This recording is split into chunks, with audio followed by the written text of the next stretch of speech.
السلام علیکم ورحمۃ اللہ وبرکاتہ۔ الحمد للہ نحمده ونستعینه ونستغفره ونعوذ باللہ من شرور انفسنا ومن سیئات اعمالنا من يهد الله فلا مضل ومن يضلل فلا هادي له، اشهد ان محمدا عبده ورسوله، اما بعد، اعوذ باللہ من الشیطان الرجیم، بسم اللہ الرحمن الرحیم، صم بکم عمی فہم لا یرجعون۔ ناظرین کرام، اس سے پہلے ہم نے پچھلے درس میں سورۃ البقرہ کی آیت نمبر 7 سے لے کر 17 تک اس کا ترجمہ و تفسیر سنی۔ چلیے آگے بڑھتے ہیں۔ اللہ رب العالمین فرماتا ہے کہ سم بکم عمی فہم لا یرجعون، کہ بہرے گونگے اندھے ہیں بس وہ نہیں لوٹتے۔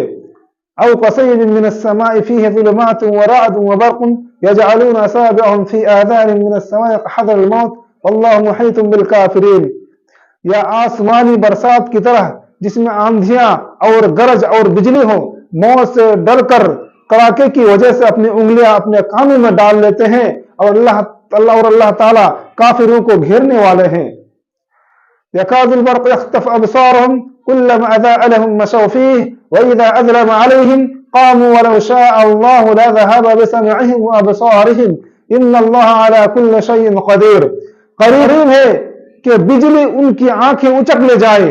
جب ان کے لیے روشنی کرتی ہے تو اس میں چلتے پھرتے ہیں، اور جب ان پر اندھیر کرتی ہے تو کھڑے ہو جاتے ہیں، اور اگر اللہ تعالیٰ چاہے تو ان کے کانوں اور آنکھوں کو بیکار کر دے۔ یقین اللہ تعالیٰ ہر چیز پر قدرت رکھنے والا ہے۔ اس آیت کی تفسیر میں حضرت عبداللہ بن مسعود رضی اللہ تعالیٰ عنہ اور دیگر صحابہ رضی اللہ تعالیٰ علیہ اجمعین نے اس کا مطلب یہ بیان فرمایا ہے کہ نبی کریم صلی اللہ علیہ وسلم جب مدینہ تشریف لائے تو کچھ لوگ مسلمان ہو گئے، لیکن پھر جلد ہی منافق ہو گئے۔ ان کی مثال اس شخص کی ہے جو اندھیرے میں تھا، اس نے روشنی جلائی جس سے اس کا ماحول روشن ہو گیا اور مفید اور نقصان دہ چیزیں اس پر واضح ہو گئی، دفعتاً وہ روشنی بجھ گئی اور وہ حسب سابق تاریکی میں گر گیا۔ یہی حال منافقین کا تھا، پہلے وہ شرک کی تاریکی میں تھے، مسلمان ہوئے تو روشنی میں آ گئے، حلال و حرام اور خیر و شر کو پہچان گئے، پھر دوبارہ کفر نفاق کی طرف لوٹ گئے تو ساری روشنی جاتی رہی۔ فتح القدیر۔ سامنے کرام، اسی طرح یا منافقین کے ایک دوسرے گروہ کا ذکر ہے جس پر کبھی حق واضح ہوتا ہے اور کبھی اس کی بابت وہ شک میں پڑ جاتا ہے، مبتلا ہو جاتے ہیں، بس ان کے دل شک و تردد میں اس بارش کی طرح ہے جو اندھیروں، شکوک، کفر اور نفاق میں اترتی ہے، کفر اور نفاق میں اترتی ہے، گرج چمک سے ان کے دل ڈر جاتے ہیں، حتیٰ کہ خوف کے مارے اپنی انگلیاں اپنے کانوں میں ڈال ٹھوس لیتے ہیں، لیکن یا تدبیر اور یا خوف دہشت انہیں اللہ کی گرفت سے نہیں بچا سکے گا، کیونکہ وہ اللہ کے گھیرے سے نہیں نکل سکتے۔ کبھی حق کی کرنیں ان پر آ پڑتی ہیں تو حق کی طرف جھک پڑتے ہیں، لیکن پھر جب اسلام میں مسلمانوں پر مشکلات کا دور آتا ہے تو پھر حیران اور سرگرداں کھڑے ہو جاتے ہیں۔ ابن کثیر، منافقین کے یہ گروہ آخر وقت تک تذبذب اور شک و شبہ میں رہ جاتا ہے اور قبول حق ان اسلام سے محروم رہتا ہے۔ یا ایھا الناس اعبدوا ربکم الذی خلقکم والذین من قبلکم لعلکم تتقون، اے لوگو اپنے اس رب کی عبادت کرو جس نے تمہیں اور تم سے پہلے لوگوں کو پیدا کیا، یہی تمہارا بچاؤ ہے۔ الذي جعل لكم الارض فراشا والسماء بناء وانزل من السماء ماء فاخرج به من الثمرات رزقا لكم فلا تجعلوا لله اندادا وانتم تعلمون، جس نے تمہارے لیے زمین کو فرش اور آسمان کو چھت بنایا اور آسمان سے پانی اتار کر اسے پھل پیدا کر کے تمہاری روزی دی، خبردار باوجود جاننے کے اللہ کے شریک مقرر نہ کرو، یعنی تم کو علم ہو جانے کے بعد اللہ رب العالمین کے ساتھ کسی چیز کو شریک نہ ٹھہراؤ۔ وَإِن كُنتُمْ فِي رَيْبٍ مِّمَّا نَزَّلْنَا عَلَىٰ عَبْدِنَا فَأْتُوا بِسُورَةٍ مِّن مِّثْلِهِ وَادْعُوا شُهَدَاءَكُم مِّن دُونِ اللَّهِ إِن كُنتُمْ صَادِقِينَ۔ ہم نے جو کچھ اپنے بندے پر اتارا ہے اس میں اگر تمہیں شک ہو اور تم سچے ہو تو اس جیسی ایک صورت ہی بنا لاؤ، تمہیں اختیار ہے کہ اللہ تعالیٰ کے سوا اپنے مددگاروں کو بھی بلا لاؤ۔ فَإِن لَّمْ تَفْعَلُوا وَلَن تَفْعَلُوا فَاتَّقُوا النَّارَ الَّتِي وقودها الناس والحجارہ اعدت للکافرین، بس اگر تم نے نہ کیا اور تم ہرگز نہیں کر سکتے، سچا مان کر اس آگ سے بچو جس کا ایندھن انسان اور پتھر ہے جو کافروں کے لیے تیار کی گئی ہے۔ اس امر کی تنبیہ ہے کہ اگر اللہ تعالیٰ چاہے تو وہ اپنی دی ہوئی صلاحیتوں کو سلب کر لے، اس لیے انسان کو اللہ تعالیٰ کی اطاعت سے گریزا اور اس کے عذاب اور مواخذہ سے کبھی بے خوف نہیں ہونا چاہیے۔ ہدایت اور ضلالت کے اعتبار سے انسانوں کے 3 گروہ ہو گئے ہیں۔ تذکرے کے بعد اللہ تعالیٰ کی وحدانیت اور اس کی عبادات کی دعوت تمام انسانوں کو دی جا رہی ہے۔ فرمایا کہ جب تمہارا اور کائنات کا خالق اللہ ہے تو تمہاری تمام ضرورت کا مہیا کرنے والا وہی ہے، تو پھر تم اسے چھوڑ کر دوسروں کی عبادت کیوں کرتے ہو، دوسروں کو اس کا شریک کیوں ٹھہراتے ہو؟ اگر تم عذاب خداوندی سے بچنا چاہتے ہو تو اس کا صرف ایک ہی طریقہ ہے کہ اللہ کو ایک مانو اور صرف اسی کی عبادت کرو، جانتے ہو بوجھتے ہو شرک کا ارتکاب مت کرو۔ اس آیت کریمہ میں توحید کے بعد رسالت کا اثبات فرمایا جا رہا ہے کہ ہم نے اپنے بندے پر جو کتاب نازل فرمائی اس کے منزل من اللہ ہونے میں اگر تمہیں شک ہے تو تم اپنے تمام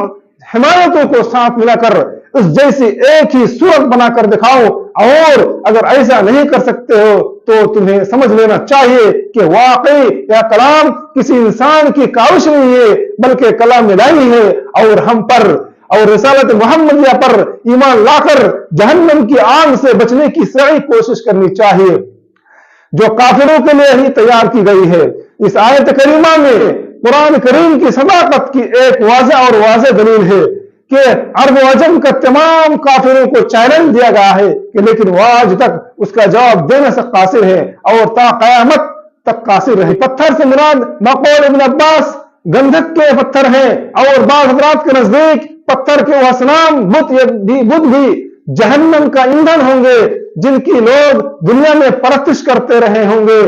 جیسا کہ قرآن مجید میں بھی ہے انکم وما تعبدون من دون اللہ حسب جہنم،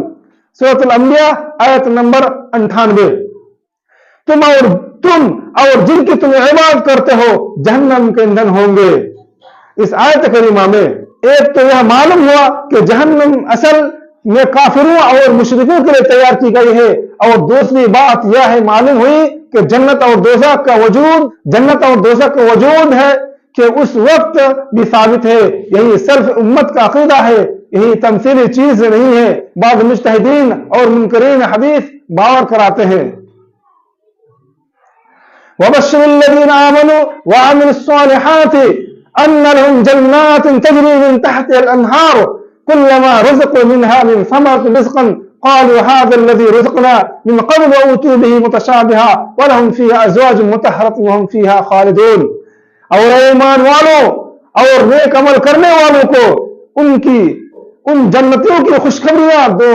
جن کے نیچے نہر بہ رہی ہے، جب کبھی وہ پھلوں کا رزق دیا جائیں گے اور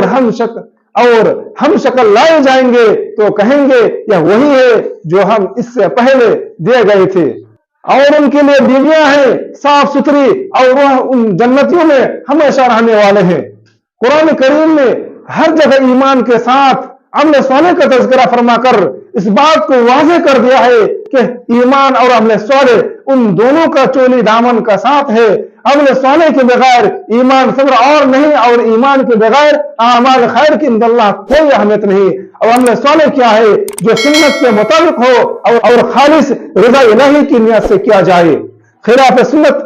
عمل بھی نامقبول اور نمود و نمائش اور ریاکاری کے لیے کیے گئے عمل بھی مردود ہے، اس کی کوئی اہمیت نہیں ہے۔ تشابہن کا مطلب یا تو جنت کے تمام پھلوں آپس میں ہم شکل ہونا، یا دنیا کے جتنے بھی پھل ہیں دنیا کے پھلوں کا ہم شکل ہونا، تاہم یا مشابہت صرف شکل یا نام کی حد تک ہی ہوگی، ورنہ جنت کے پھلوں کے مزے اور ذائقے سے دنیا کے پھلوں کو کوئی نسبت ہی نہیں ہے۔ جنت کی نعمتوں کی بابت حدیث میں ہے ما لا عین رأت ولا اذن سمعت ولا خطر على قلب بشر، صحیح بخاری تفسیر الف لام میم سجدہ نہ کسی آنکھ نے انہیں دیکھا نہ کسی کان نے ان کی بابت سنا. دیکھنا سننا تو دور کی بات کسی انسان کے دل میں ان کے گمان بھی نہیں گزرا ہے. ان اللہ لا یستحی ان یضرب مثلا ما بعوضة فما فوقها فاما الذین آمنوا فیعلمون انه الحق من ربهم واما الذین كفروا فیقولون ماذا اراد الله بهذا مثلا يضل به كثيرا ويهدي به كثيرا وما يضل به الا الفاسقین. یقین اللہ تعالیٰ کسی مثال کے بیان کرنے سے نہیں شرماتا، خواہ مچھر کی ہو یا اس سے بھی ہلکی چیز کی. ایمان والے تو اسے اپنے رب کی جانب سے صحیح سمجھتے ہیں، اور کفار کہتے ہیں کہ اس مثال سے اللہ نے کیا مراد لی ہے. اس کے ذریعے بیشتر کو گمراہ کرتا ہے اور اکثر لوگوں کو راست پر لاتا ہے اور گمراہ تو صرف فاسقوں کو ہی کرتا ہے. الذين ينقضون عهد الله من بعد ميثاقه ويقطعون ما امر الله به ان يوصل ويفسدون في الارض اولئك هم الخاسرون. کریمہ سے یہ بات واضح ہو جاتی ہے کہ جب اللہ تعالیٰ نے دلائل قطعیہ سے قرآن کا معجزہ ہونا ثابت کر دیا تو کفار نے ایک دوسرے طریقے سے معارض کر دیا، اور وہ یہ ہے کہ اگر یہ کلام الہی ہوتا تو اتنی عظیم ذات کے نازل کردہ کلام میں چھوٹی چھوٹی چیزوں کی مثالیں نہ ہوتے. اللہ تعالیٰ نے اس کے جواب میں فرمایا کہ بات کی توضیح اور کسی حکمت بالغہ کے پیش نظر تمثیلات کے بیان کرنے میں کوئی حرج نہیں، اس لیے اس میں حیا و حجاب بھی نہیں. فوقہا جو مچھر کے اوپر ہو یعنی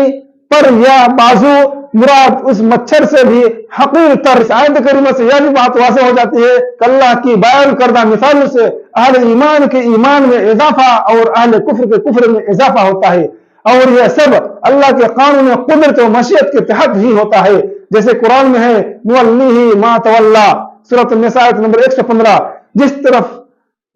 کوئی پھرتا ہے تو ہم اسی طرف اس کو پھیر دیتے ہیں. اور حدیث میں ہے کل میسر لما خلق لہ، صحیح بخاری تفسیر سورۃ اللیل سے تعبیر کیا گیا ہے کہ فسق اطاعت الہی سے خروج کو کہتے ہیں، جس کا ارتکاب عارضی اور وقتی طور پر ایک مومن سے بھی ہو سکتا ہے. لیکن اس آیت میں فسق سے مراد اطاعت سے کلی خروج ہی یعنی کفر ہے، جیسا کہ اگلے آیت سے واضح ہے کہ اس میں مومن کے مقابلے میں کافر والی صفات کا تذکرہ ہے. اور اس آیت کریمہ میں یہ بھی بات واضح ہو گئی ہے کہ مفسرین نے عہد ان کے مختلف مفہوم بیان کیا گئے ہیں. مثلا اللہ تعالیٰ کی وہ وصیت ہے انبیاء علیہ السلام کے ذریعے سے مخلوق کی دو عہد منہ سے تورات میں لیا گیا ہے کہ نبی آخر الزمان حضرت محمد صلی اللہ علیہ وسلم کے آ جانے کے بعد تمہارے لیے ان کی تصدیق کرنا اور ان کی نبوت پر ایمان لانا ضروری ہو.